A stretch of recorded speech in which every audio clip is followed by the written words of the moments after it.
Enjoy this conversation about the mental side of disc golf with professional disc golfer Tyler Schrock on Ep.4 of the MindSide. Tyler Schrock is brought to you by MVP Disc Sports, Mandos Disc Golf Pro Shop, C1Disc Apparel, and Idio Disc Golf Footwear. Welcome to the MindSide. Tyler Schrock, regional Washington State disc golfer. Occasionally go out and hit the tour spots. How you doing? Hey, Chris, thanks for having me on. Yeah, very good. So with the, you staying mostly in Washington and the Northwest, do you have any aspirations to go out and maybe tour a little more or give it a go? Yeah, so for me, I've definitely enjoyed the ability to jump out on the road to hit a few spots, maybe even on a single trip.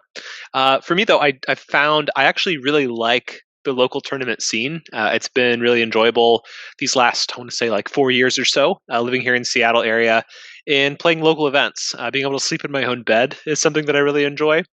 And for the most part, during the school year, as a teacher, I enjoy that part of things.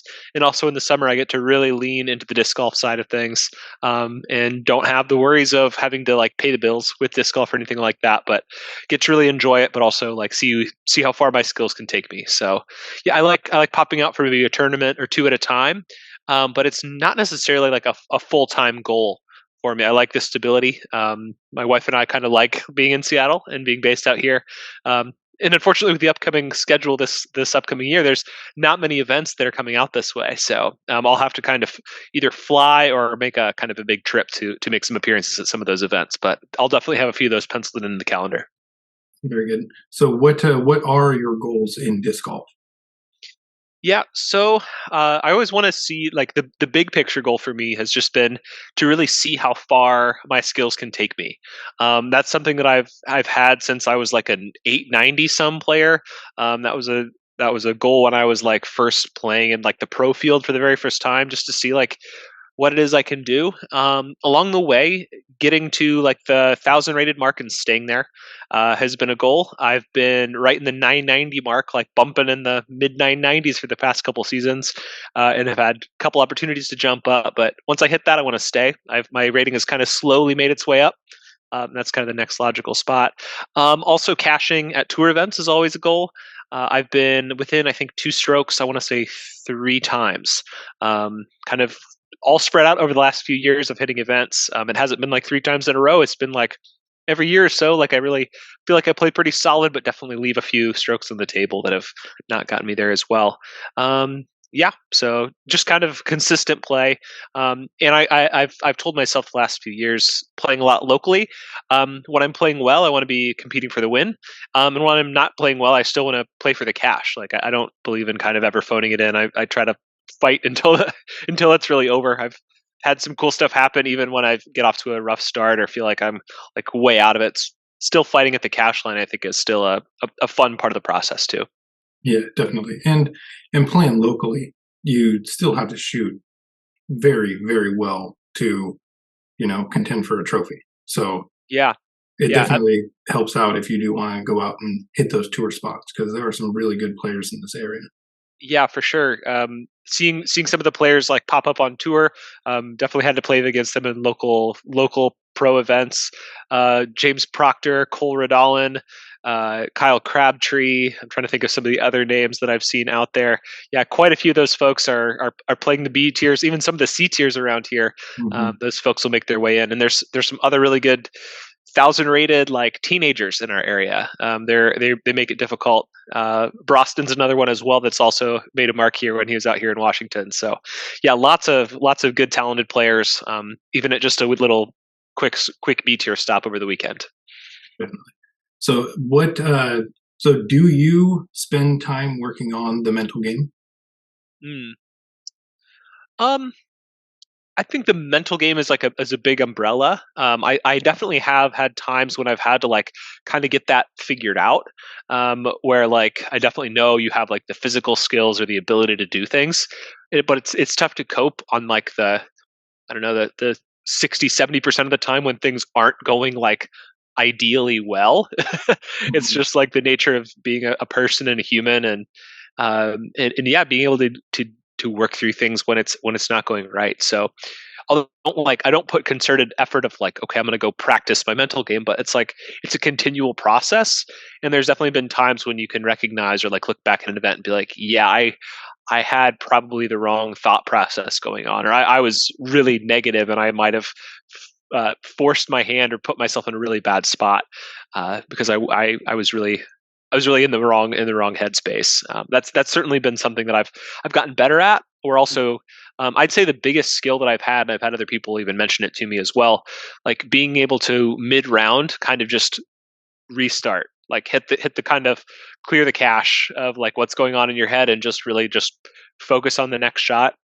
That's probably the biggest thing that I feel like you kind of have to figure out. It's kind of something different to trigger that every time, but it's a super valuable skill, especially in tournaments that are a few rounds or ones where things happen. It's disc golf. Like there's lots of trees and out of bounds and plenty of things we have to contend with, and you have to think your way through it, not just throw. But a lot of the times, my mental game is giving me the ability to just throw, to kind of flush all that other stuff out of there. Sure. So when you are just resetting, what are some of the things, or I guess run me through that process? How are you able to achieve that? Sure. So I think typically the need for a reset for me is often when something either like really, really rough happens, like just a big number or like bad luck or just frustration. Like you can just have that feeling in you.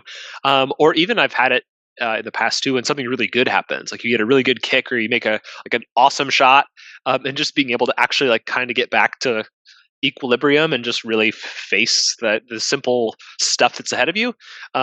I think at least for me, I got into disc golf because of like the simple joy that it is, right? Like you have a plastic circle, and there's a metal basket somewhere 200 to 1,000 feet away from you.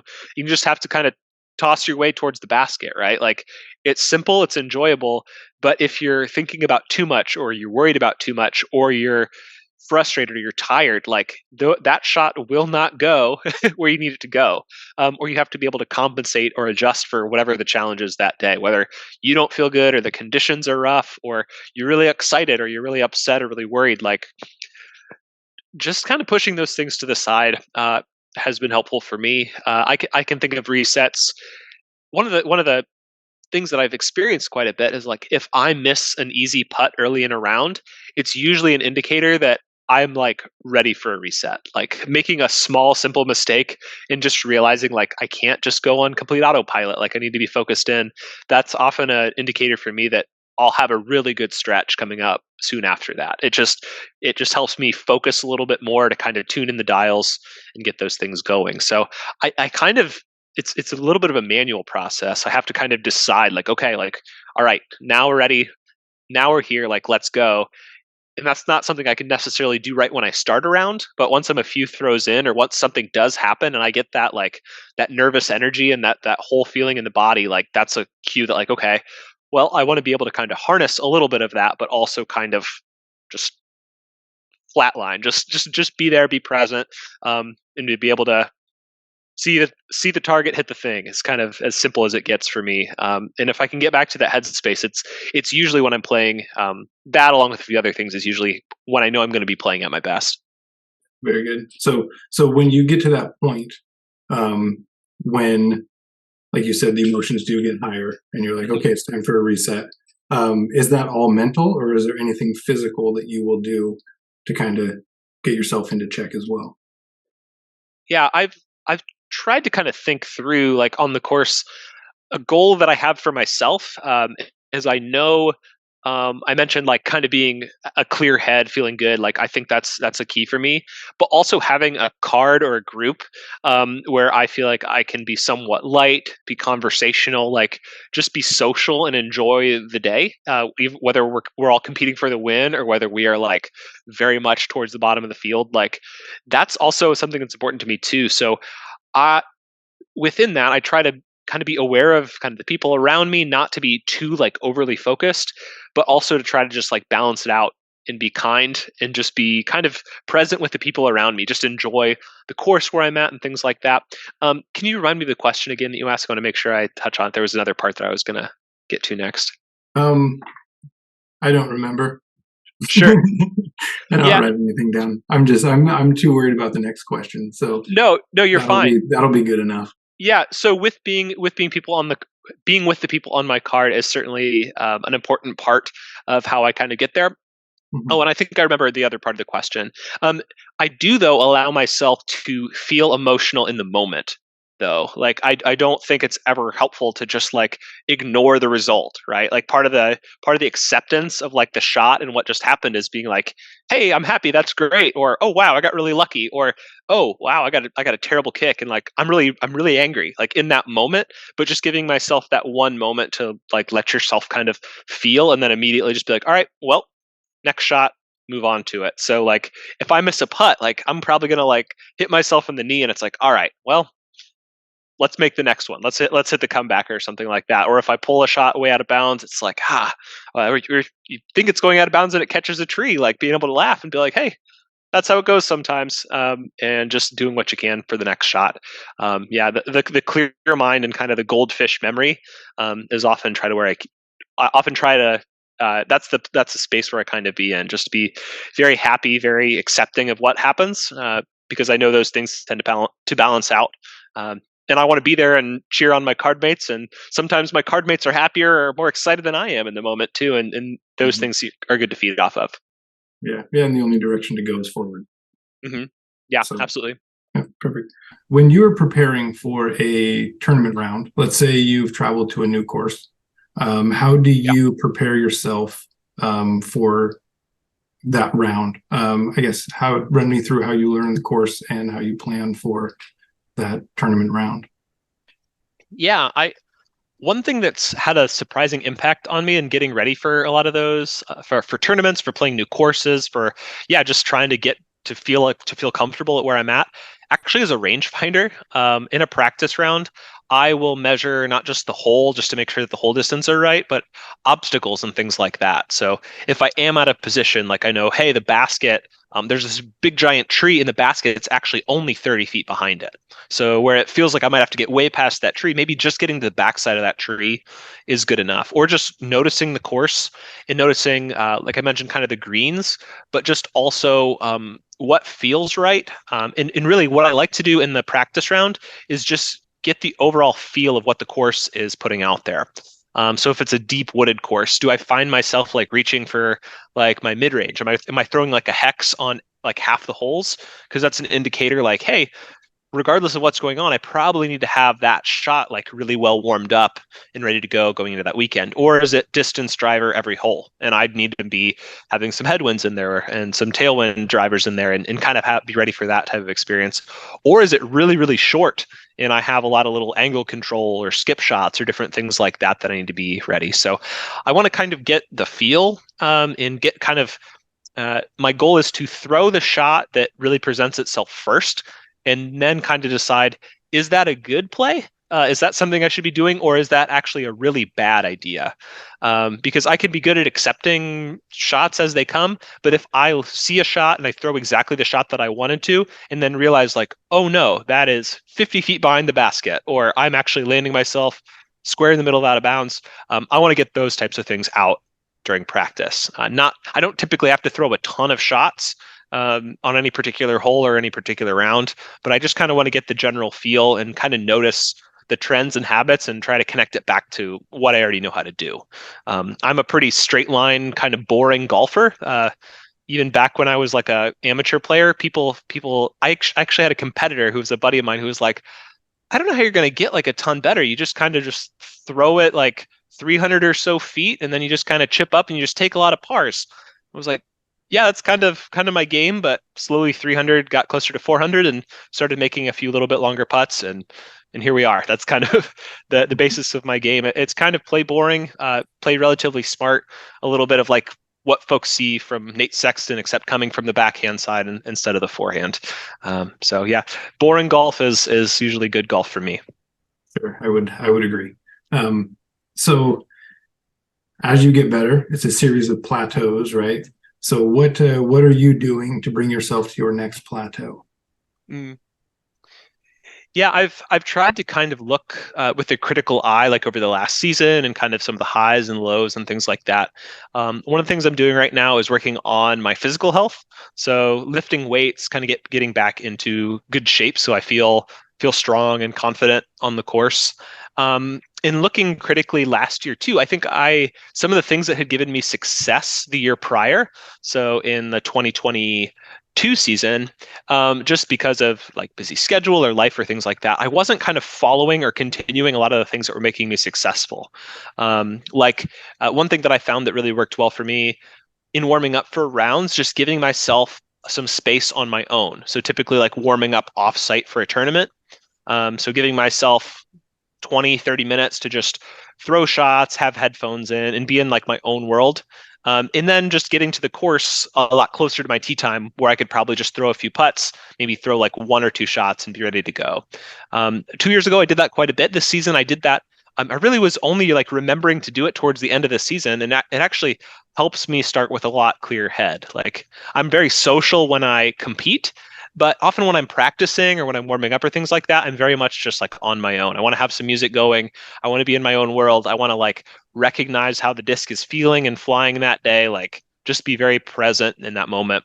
And yeah, so I think the biggest thing for me to get there is to just stay consistent, to just raise that floor. Those very worst shots that be thrown around, just make those a slight bit better. Be able to recover from a few more of those. And I honestly, for me, that's the difference between shooting in that 990 range and shooting that 1,000 and above. It's nothing drastically different. It's just incremental improvements and kind of making some lemonade out of some of the lemons that you'll encounter. Definitely. So, being that you do have the full-time job, Mhm. how often do you get out to practice? Yeah, it depends on the season a little bit. With daylight savings, that's made it a challenge up here in Seattle. Our days are dark often by like 4 o'clock or so.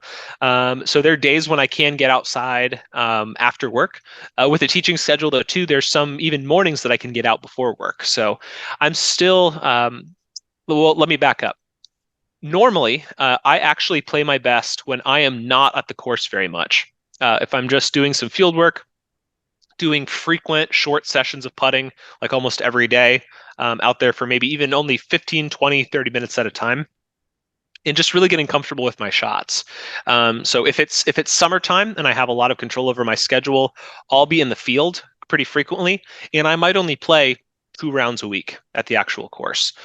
Sometimes more. If I'm getting ready for a tournament, I try to get up to that course well in advance. I stay off my like tournament course the couple days before the event. I don't want to try to like memorize things, or sometimes those are when I play like an amazing practice round and then I get a little bit of a letdown during the tournament. I want to learn that course ahead of time and then just be practicing those shots out in a field or in a controlled environment where I can get a lot more reps, and do a lot less walking. I think a lot of people mistake kind of a round as like really good practice.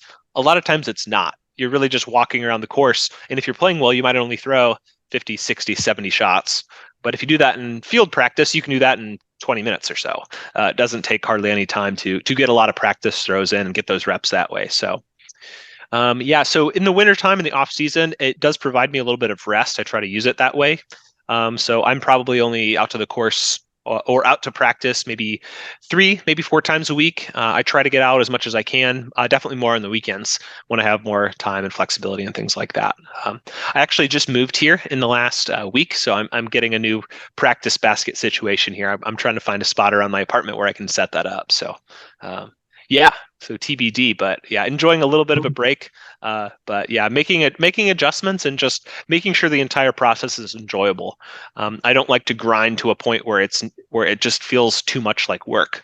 I want it to be a habit and a routine, and to kind of zone out a little bit while I'm doing it, but I don't want to have to like drag myself. Or I see some people go like, I have to go make 1,000 putts, and that sounds terrible. That does not sound that would not work well for me.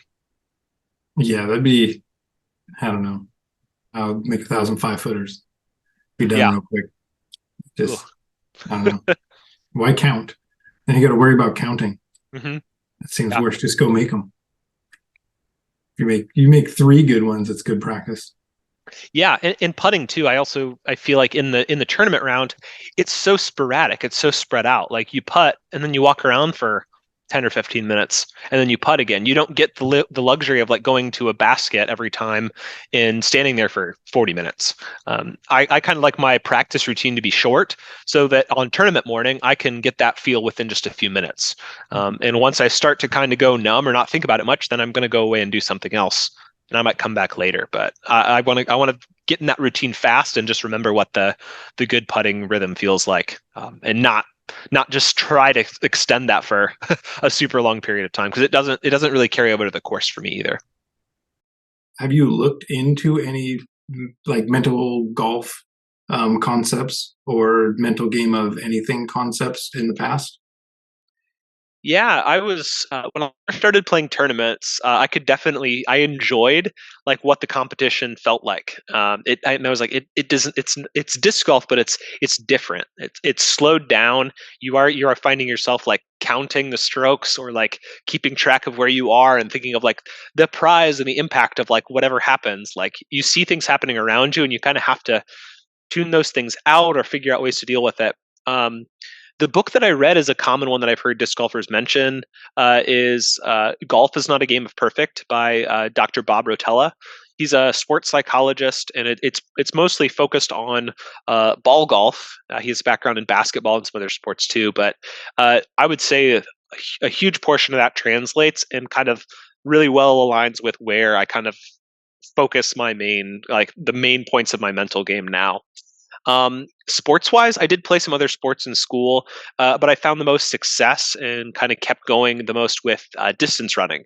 So I was running like half marathon, 5K up to half marathon was probably my most frequent race. And I was a pretty good half marathon runner for quite a while. And I think the very different part of running in disc golf is like you have to tune out during a race. Like running a half marathon that was taking me like an hour 20 to an hour 30, like you can't like focus like, but you still have to like put yourself in a good mental space and also be like checking in with your body periodically to make sure you're well taken care of, that you're moving forward. Like if you are like feeling something or something's hurting, like okay, recognizing, is this an injury, am I okay, do I just need to ignore this and push? It's a very different feel than disc golf where you're spending most of your time walking around and every couple minutes like you have to do something like highly meticulous and highly accurate and like coordinate your legs, arms, core, body, shoulders, and like execute a specific thing. Running is just like being hyper consistent for an hour and a half and But then you're it done. but it sounds almost similar in the way that you're talking about you have to check in with your body. And those check-in times could almost be the times you have to check in with yourself and focus to Yeah. execute the shot. Yeah. So I One could see other that. one other strange carryover that I've actually found is like even a little bit of fueling during a disc golf tournament, making sure that I feel good. That like sometimes it's really weird for me to play at like 3 or 4 in the afternoon, and it's like okay, I'm going to be probably missing dinner to play my round, and recognizing like oh that actually has an impact on me if I like go 3.5 hours without eating in the middle of the day or something like that. So yeah, getting creative with caffeine or meals or snacks or things like that, or being like, hey, I'm stuck in a backup. I should probably like drink some water and throw back a granola bar or something like that. And I have an early tournament memory too from around, and I don't actually remember the player's name or anything like that, but it was a local guy back in Ohio when I lived out there. He was playing a pretty solid round. Like I think he was leading the card, and then with like 3 or 4 holes to go, like made a couple mistakes, got frustrated, made another mistake, got really frustrated, made another mistake, and I don't know if he like knocked his bag over, did something like was still kind of in line, but it's like what happened with this guy? And I had realized like he had like one little plastic bottle of water and Mm. like nothing to eat, and our round had gone like nearly 4 hours. And I think I pulled something out of my bag or even mentioned it after the round. I was like, "Hey man, like you had it going pretty well there. Like you might need to like eat or drink or like take care of yourself a little bit. Like I think you're just kind of I think I saw you wear out in like the last 40 minutes here." He's like, "Yeah, I don't know, or whatever." And then I saw him, I think, like a couple tournaments later, and he like pulled out like a canister of nuts from his bag, and he said, "You know what? I think you're actually right. Like I was just kind of letting myself kind of spiral in that situation, and it probably just came back to some calories, salt, and water. Yeah, you need some The simple fuel. things." Yeah. Yeah, definitely. So you had mentioned that you've started working out more. Mhm. Um, uh, and did you say you'd mentioned diet as well? You're paying Uh, attention to diet? Not specifically, but yeah, just generally trying to get into shape is kind of something that I'm definitely focusing on. Okay, very good. Yeah, because I was gonna. Well, even so, everybody has a diet, and we eat our foods. Is there anything that you enjoy that you have found that will maybe you can eat a few days in advance or whatever that has kind of helped, fuel your brain, especially as a teacher? Right, that's interesting. Funny enough, I've found that like actually if I'm eating more of like the celebratory foods a little bit ahead of time, like not being hyper fixated on the event, but just enjoying things, like honestly, even having like a big meal like pasta or pizza or something like that the night before, as long as I'm keeping some balance and getting a lot of water in my system too, those have often led to some of my best tournaments. Sometimes if I am nervous or I'm letting myself like really overthink what's going on, or I really look like, okay, I got to be strict and like I've only got to do this.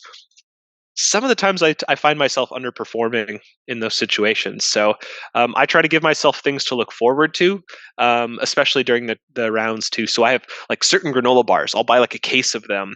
If I find something I like, I'll buy a case of it, and then I'll eat those until those run down. Then I'll find something else that I'm like excited to have. So it's almost like a reward partway through the round of like, okay, you get to have this like peanut butter flavored whatever it is, or something that I actually will enjoy and look forward to. And I actually I feel like I use coffee as well during rounds.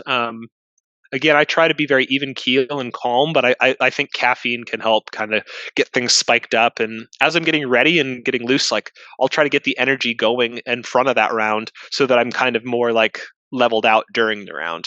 So as I warm up and get going, yeah, caffeine and even a little sugar is helpful in there, but also trying to be kind of conscious of having the other caloric and nutritional needs met as well. I try not to eat like terrible, but if I like hyperfixate on it, it doesn't necessarily have good results for me.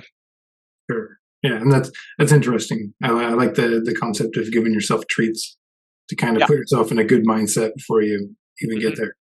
Yeah. Another thing that I'll Kind of keep in the carry over. bag, like if the round really does drag out and I'm not ready to be out there for a long time, I'll even keep just like some like gummies, like some kids' candies in the bag. And I've given those out to card mates quite a bit too, of just people who I know aren't prepared, or I've been out with them all day. It's like you can kind of tell when somebody's starting to wear out. And I've definitely like tossed a bag of those to a buddy when they're stewing over a bad shot, or they're just starting to wear out a little bit. And sometimes a little kick of sugar can help. Again, help clear the mind, just give you something positive to focus on for a moment. Yeah. So what are some of the things that you try to be aware of on the disc golf course? Mm, Interesting question.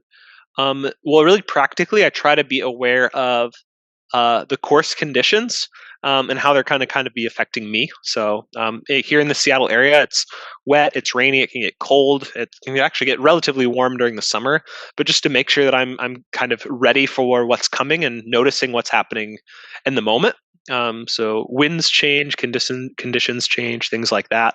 I'd also try to be aware of again, the card mates around me. I think there is certainly an impact of who you play with a little bit will impact how you play. So noticing like, hey, is the card really angry and frustrated? And maybe that's not a spot where I want to be in. So how can I maybe not be angry and not be frustrated and just like sink to the level of where they're at? Or hey, is my entire card playing like awesome right now? And can I feed off of that energy and notice that and like, hey, lift up some of the good shots and the good things that are happening. I try to make a point to just be conscious and aware. Yeah, other things that I try to notice is just give myself often some perspective as well on like how far into this tournament am I? I've also been in situations you're like 6 holes into a round, you're like, oh wow, like I'm off to a slow start, and then you can recognize like, all right, well, I am maybe 20% into this tournament so far. So it's probably worthwhile to reset, to maybe fix what I'm thinking through right now, which is doom and gloom. And I've looked at I don't look at the scores often, but I've looked at the scoreboard before, and it's like, oh, cool, you're in third to last. Let's fix that instead of just being a victim of like a few bad shots or a slow start. Yeah, so I want to be a little bit aware of what's going on around me, but at the same time try to have that like goldfish memory and account for myself, try to take good care of my body, the situation, the folks around me, kind of again recognize what's going on there, but at the same time just be focused and ready to execute again that very simple disc golf shot, which is really the challenge of what we do. Just picking up the circle and sending it in the right direction. Yeah. And then, so to the opposite, what are some feelings and some things that you are trying to divert your focus away from? I try not to predict the future, or I try not to count. I don't really want to know like my exact score. It's not usually very helpful for me. I don't really want to know. Yeah, scores are one thing that I usually stay away from. I actually got to a situation where I do have times where I find them helpful and beneficial. Like when it's really coming down to it, if I'm like competing for the win or something like that, they don't bother me too much. I actually played some match play team golf over the winter, and that was helpful. So playing against somebody with a very different skill set and having to like beat them by a certain amount of strokes or having a certain handicap that separates you, that got me a little more comfortable. If I need to look at scores, it doesn't completely throw me off. But I don't like being okay. I'm 9 holes into the round and I know I'm 1 over par, so I need to go 6 under par so that I get to 5 under par so that I'm that whole thought process just again really separates me from the actual execution of the regular shot. So I try not to play those games. Or even two, I've had people ask me like, what are you looking to shoot this round? And it's like, I'm looking to shoot as good as I can. Maybe I can shoot a 15, maybe I can shoot a 5. Like, I don't know. So I purposefully don't try to have a score in mind or try to even estimate those things. I think those things just stand in the way, and you don't really know what the challenge of the day is going to bring. Conditions can change, or you can feel off that day, or you can feel terrible and get 8 strokes ahead of where you thought you were going to be. And it doesn't really matter. You just kind of have to play the shot in front of you. And I enjoy as well. I half jokingly say like it's really fun for me to count up all the strokes at the end because I don't really try to keep track at all. And sometimes I've been wrong about the score I thought I was by 4, 5, or 6 strokes, and oftentimes it's in my favor because I just haven't spent much time thinking about it. Like I celebrated in the moment, and then I truly just moved on. So I try to think honestly about as little as I can, other than just taking care of my next shot and try to be a good card mate, and try to be just generally aware of, is there anything I need? Like, is there something potentially bad or something that I potentially need to be aware of? So as little as I can, though, in most of those times. Yeah, definitely. How related is your confidence in your game and your comfortability with the discs in your bag? Mm. I think I play with a pretty boring bag. I haven't changed much out since I've worked with MVP since about 2018, and I threw all MVP I think since 2016.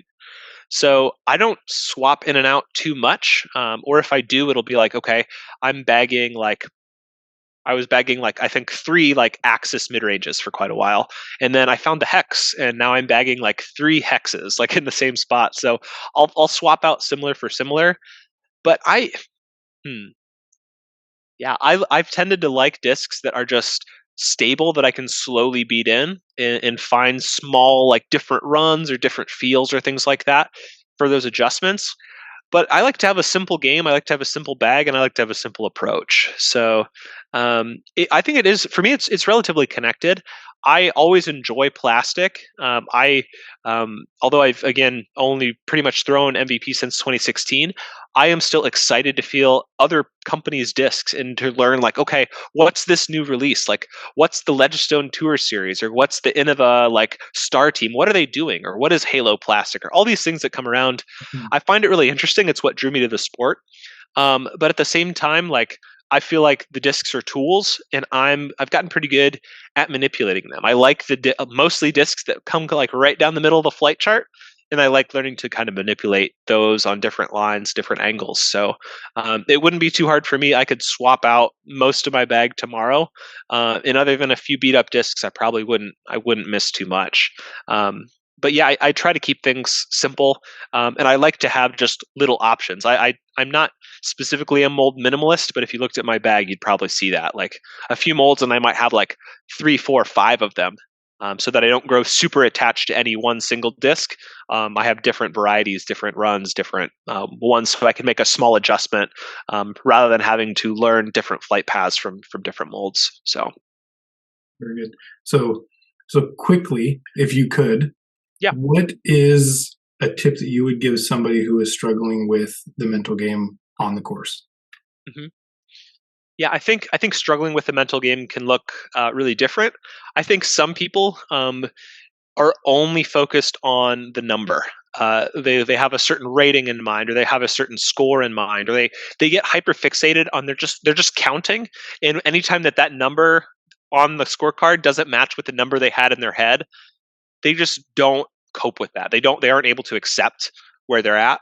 Um, Even as a player who's played pro and had some pretty good seasons, there are days that I show up to the course when I feel great. I've prepared hard. I've done pretty much everything I feel like I can to be in a good situation, and I'll shoot a score way off of where I know I'm capable, where I've even done in the past. And I can show up the next day and I can feel tired. I can be barely having enough time to warm up. And I can maybe have left a couple discs in the trunk that I meant to put in my bag. And I can go out and shoot 50, 60, 70 points above my rating. This story comes from me from like a month ago. It happened in one of my last tournaments of the season. But with all that said, like the only thing we can control is the shot in front of us, and also just remembering the joy of seeing like the frisbee fly. And even if it's only a couple times around, like having a shot leave our hand and know like that you did that thing right and that something good is going to happen. Like capturing that joy and enjoying the moment, but also giving yourself a little bit of space to be frustrated, to recognize like, hey, I work hard at this. I care about this. And something that my wife reminds me of too is like a lot of sometimes those frustrations, those things that you feel strongly, it's because you care a lot. And that's okay. We can care about it. It's a sport we put time into, we're drawn to, and we should care about the outcome. But the number that shows up at the end does not define really who you are. And I think too that's also why I try to now put so much focus on who I am as a card mate, on who I am just as a player, and who I am like on the kind of like course adjacent things as well. Because if I only get joy when the scores are feeling really good and I do exactly what I want to, then I'm going to miss out. That might only happen a small percentage of the time. I'm really going to miss out on that large majority of the time when I'm playing an imperfect round and still I'm just scrounging it out and kind of figuring it out on the fly, which is a lot of how life is too. Just kind of dealing with the cards you're dealt and learning to make some lemonade out of the lemons, and then being able to celebrate and be excited when things are going well. Phenomenal advice. So yeah, I appreciate you. Yeah, thanks for coming out. Yeah. Thanks, Chris, for having me on. Yeah, I appreciate the opportunity. All right. Yeah, well, take care. Best of luck. Okay. We'll see ya. Take care, Tyler. Thank you for watching or listening to the MindSide. Episode 5 will be next, featuring Allison Mabbitt, Washington State and Northwest female professional disc golfer.